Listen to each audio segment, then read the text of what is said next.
Bab 14. Mobil Volvo CC90 bergerak pelan menuju kompleks real estate di Megatown dan berhenti di salah satu rumah yang cukup besar. Dari dalam kini tampak seorang lelaki berusia di atas 60-an dan seorang wanita yang berumur sedikit di bawah lelaki tadi. Mereka berdua ini adalah Frank Ragnar dengan adik perempuannya yaitu Diana Ragnar. Setelah kemarin sempat menerima kedatangan tamu sahabat lama yaitu Tuan Paul. Kini gantian mereka yang mengunjungi mantan manajer bagian logistik di Future of Company cabang Hill Street yang membelot itu.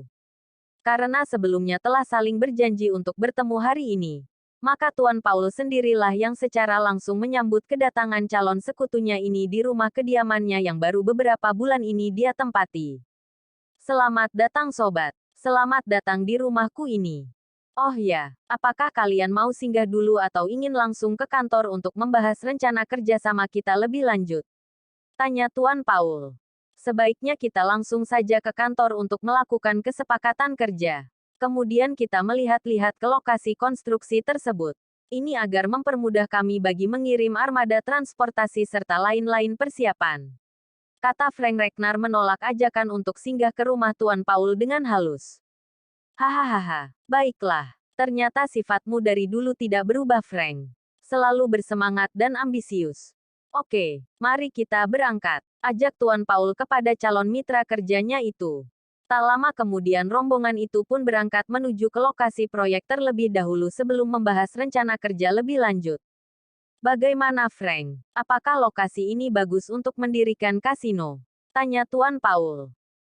Menurutku lokasinya sangat strategis. Tidak terlalu berada di tengah-tengah pusat kota. Dan juga sedikit jauh dari highway. Ternyata kau sangat pintar mencari lokasi yang bagus.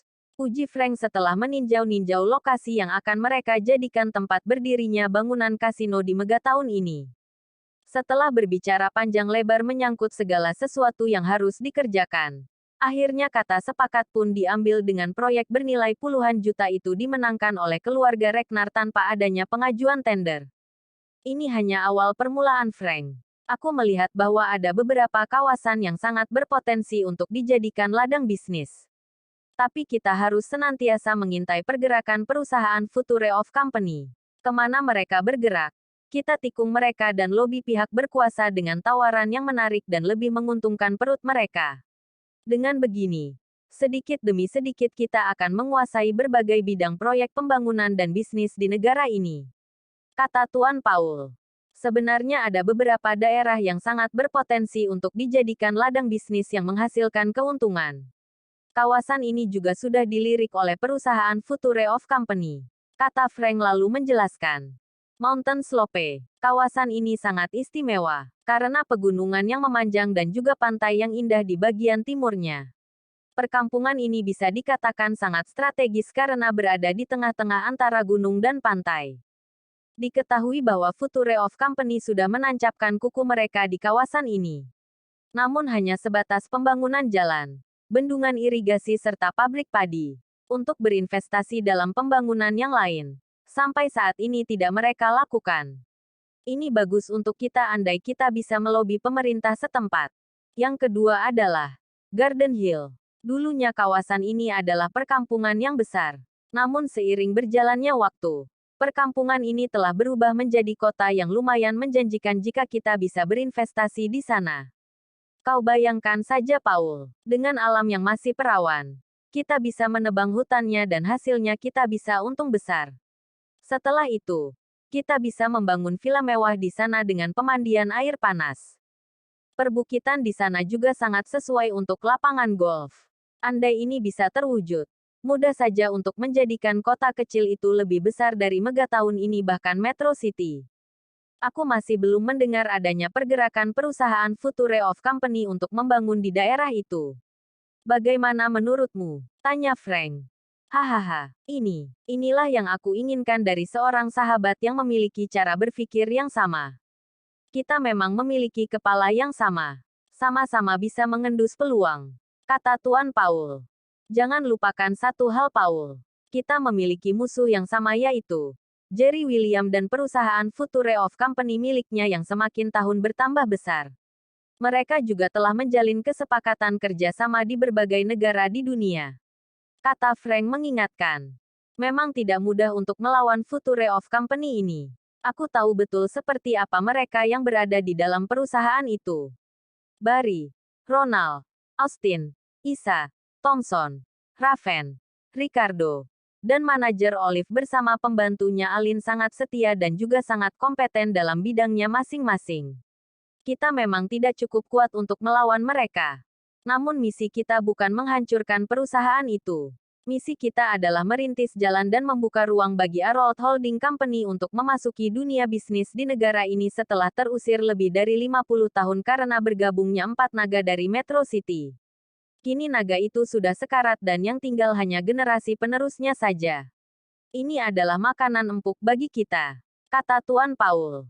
Pasti, kita pasti bisa membuka celah untuk masukannya Arrold Holding Company di negara ini.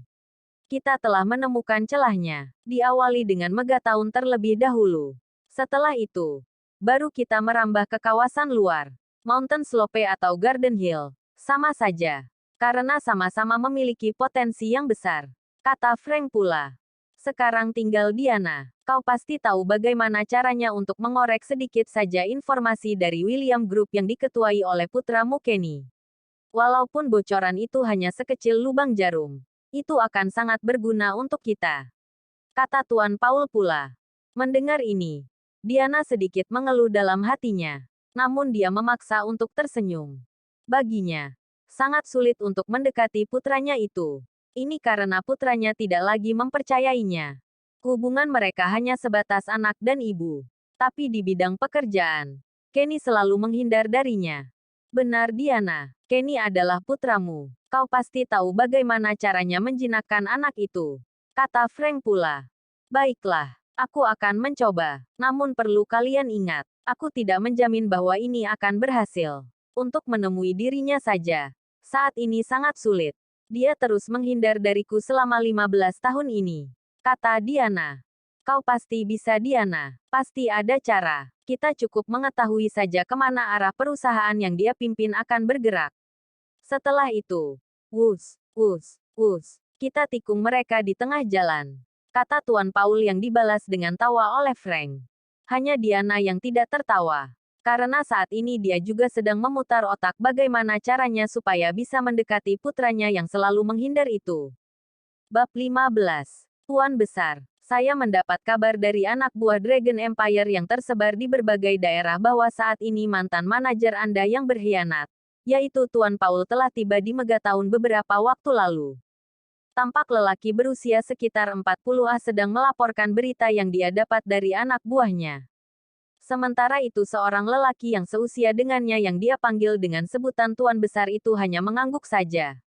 Apakah ada pergerakan dari pengkhianat ini yang diketahui oleh anak buahmu? Tanya Tuan Besar itu.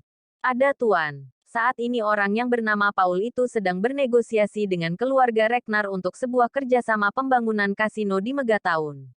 Jawab lelaki yang memiliki kulit sedikit agak gelap itu. Keluarga Ragnar, kata lelaki yang dipanggil Tuan Besar itu tiba-tiba saja bangkit dari kursinya. Benar Tuan Besar, menurut informasi yang saya dapatkan, mereka juga sedang mengendus pulang dari berbagai tempat untuk melakukan investigasi. Yang pastinya, jauh dari jangkauan ataupun yang belum dirambah oleh perusahaan Future of Company.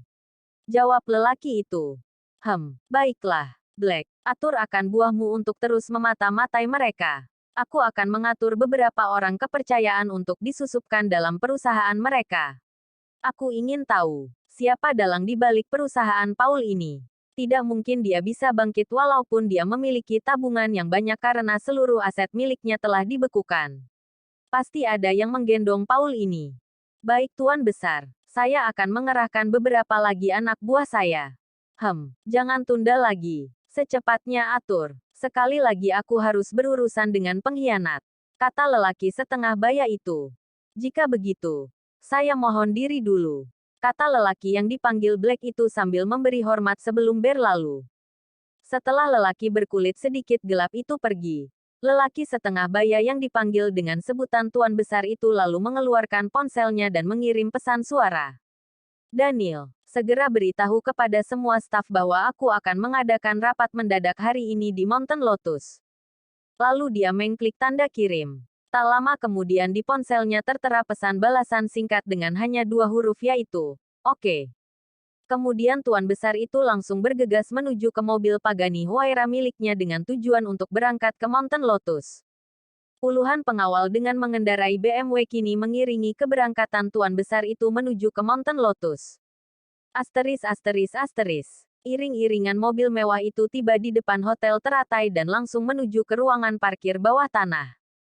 Setelah memasuki ruangan lift khusus, kini tuan besar itu tiba di lantai paling atas di hotel teratai tersebut lalu segera keluar dari mobilnya kemudian langsung menuju ke ruangan yang sangat luas di tingkat paling atas hotel tersebut.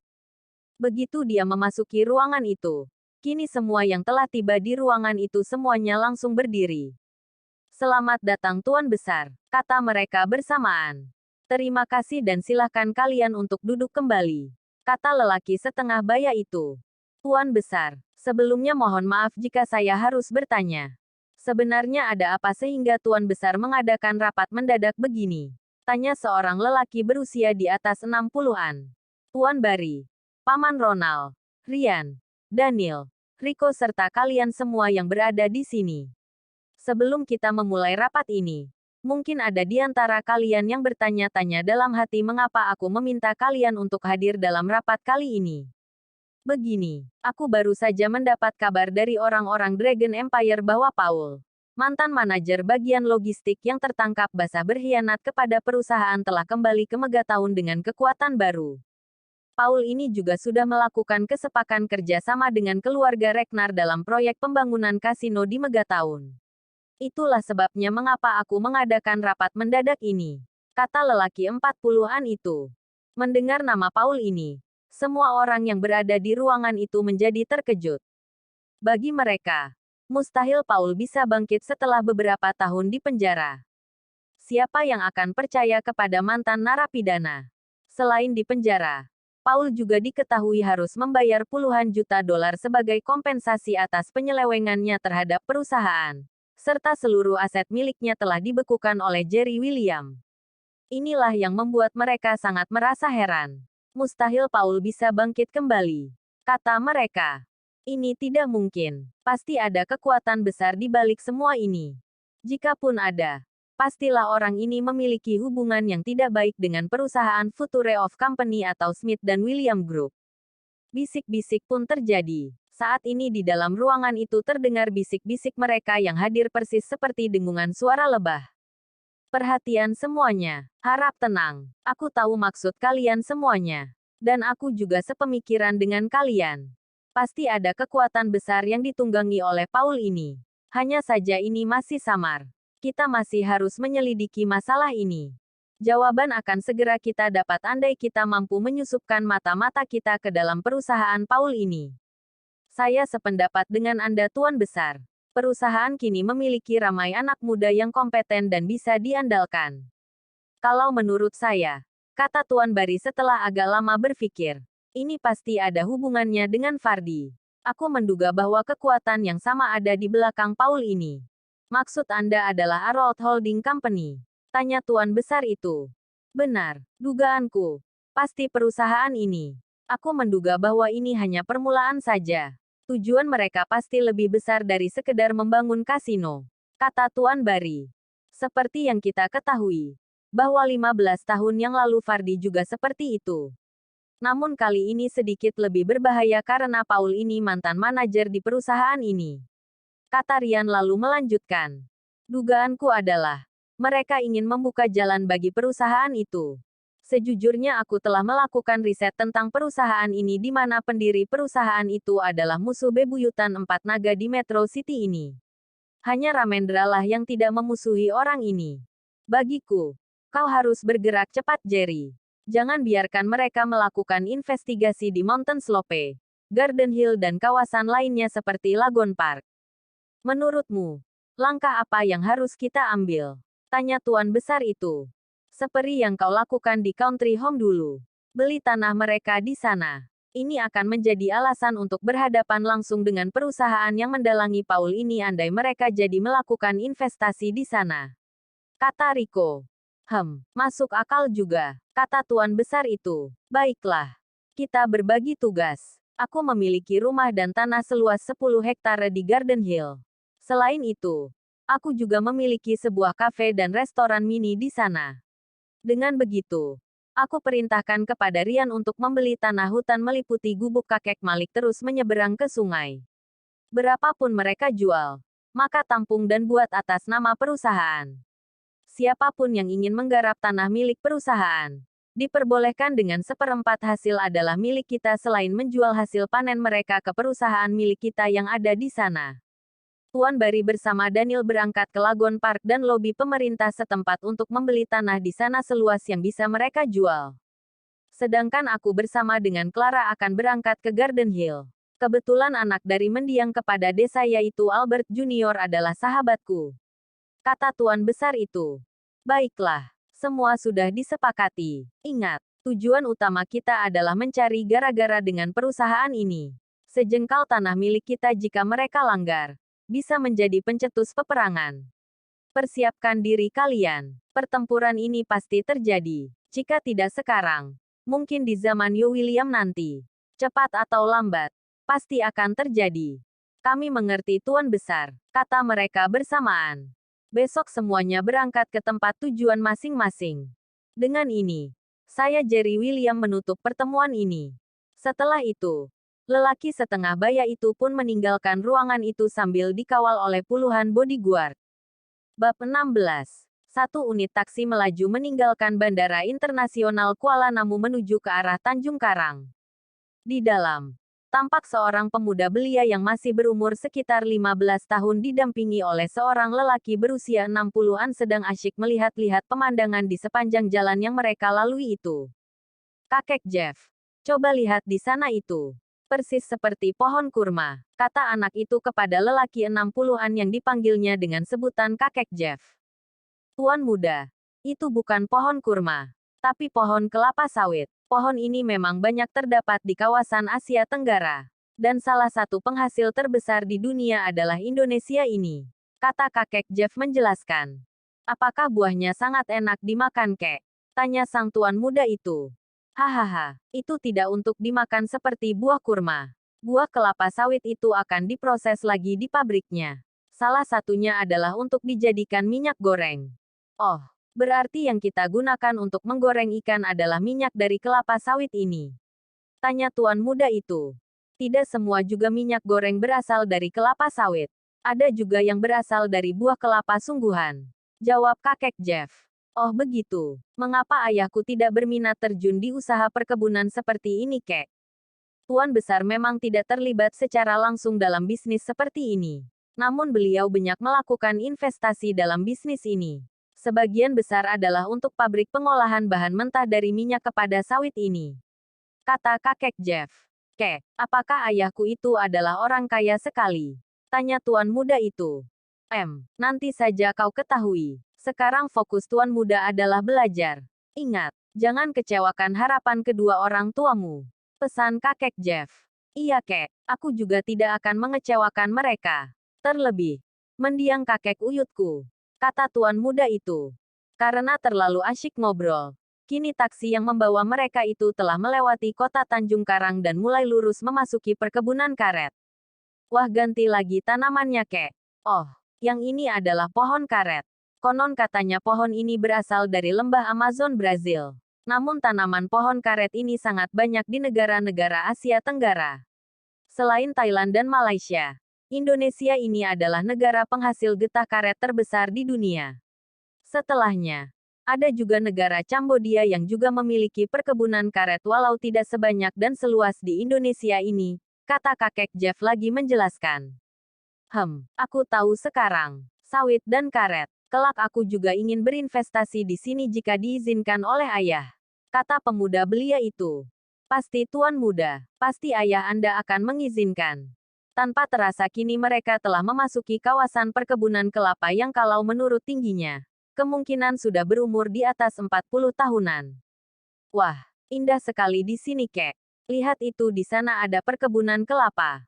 Ya, menurut Google Maps ini, sebentar lagi kita akan sampai ke kampung Kuala Nipah. Kata kakek Jeff. Aku masih ragu apakah kakek itu berada di Kuala Nipah ini atau di mana. Kan sudah lama sekali. Apakah dia masih hidup atau sudah meninggal? Kakek Uyut tidak menjelaskan kepadaku. Kata pemuda itu dengan ekspresi wajah keragu-raguan. Yang penting kita telah berusaha. Berhasil atau tidaknya, itu tergantung rejeki. Kata kakek Jeff memberikan suntikan semangat kepada anak muda itu. Iya juga ya, kata pemuda itu sambil tersenyum. Asteris asteris asteris asteris asteris asteris asteris asteris asteris. Setelah hampir seharian melakukan perjalanan dengan menyewa taksi, akhirnya mereka pun kini memasuki perkampungan Kuala Nipah. Perkampungan ini tidaklah terlalu besar, namun memiliki pantai yang indah dan bersih dengan puluhan pulau-pulau kecil tampak samar-samar terlihat di tengah laut sana ketika kita sedang berdiri di pantai. Setelah membayar ongkos, kini lelaki tua itu pun menyandang tas milik anak itu dan membiarkan dia membawa tas sandang kecil miliknya sendiri. Benarkah ini kampung Kuala Nipah itu? Benar tuan muda, tidak jauh berbeda sejak 15 tahun yang lalu terakhir saya ke sini. Jawab kakek Jeff. Kakek dulu bekerja apa di sini? Tanya pemuda itu. Tidak kerja, hanya mengantarkan seorang sahabat. Tapi itu sudah sangat lama sekali. Ketika itu tuan muda belum lahir. Di mana rumah kakek Tengku Mahmud itu ya? Tanya pemuda itu. Sebaiknya kita tanyakan saja kepada penduduk kampung ini. Ayo tuan muda, ajak kakek Jeff. Mereka berdua lalu bertanya ke sana kemari dengan tujuan mengetahui di mana rumah kakek Tengku Mahmud itu sampailah seorang unjukkan letak rumah yang mereka sebut sebagai Maha Guru itu. Tuan muda, menurut orang kampung tadi, disinilah rumah milik Tengku Mahmud itu. Kata kakek Jeff menunjuk ke arah sebuah rumah berdinding anyaman bambu dan berlantai belahan batang nibung tersebut.